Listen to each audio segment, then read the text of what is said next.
已經有一段日子咧冇用電影嚟分享性教學啦。我最近揀嘅一出電影咧叫《俏郎君》The Way We Were 一出咧差唔多有成40-50年歷史嘅電影。佢個女主角叫 Katie， 係 Barbara Streisand。戲裏邊咧佢係一個典型嘅8號仔，咁即係話佢好知自己要乜嘢啦，好懂得爭取啦。而佢嘅丈夫咧就係 Robert Redford， 戲裏邊咧佢叫 Hubbard， 佢係一個點樣嘅人咧？典型嘅9號，隨遇而安啦，對生命所有嘅嘢咧都攞一個接受，但係俾人個感覺佢相對係退縮，特別喺太太嘅心目中，佢覺得個丈夫唔為理想而追求。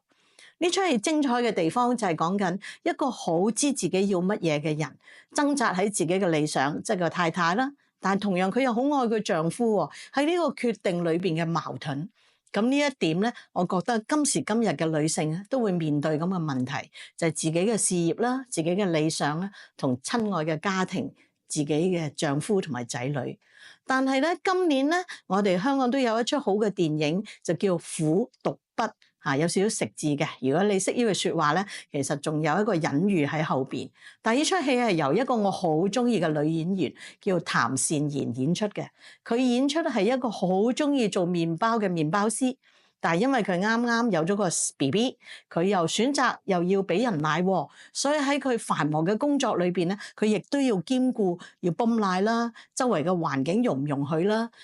屋企嘅老人家接唔接受啦，都係一個掙扎。不過佢嘅掙扎咧就加入咗一個好現實嘅元素，就係點樣將自己嘅夢想同個小朋友嘅需要，甚至係 BB 嘅需要，呢出戲係好精彩。咁點解我將呢兩出戲作為一個比較呢？事隔咁多年後，一個係西方國家，一個係香港，一個比較東方人嘅家庭，原來女性都要面對同一個選擇嘅困難。係咪我哋永遠都要放棄咗我哋個人嘅夢想理想，然後因為我哋仲有一個身份就係人哋嘅太太或者係人哋嘅媽媽呢？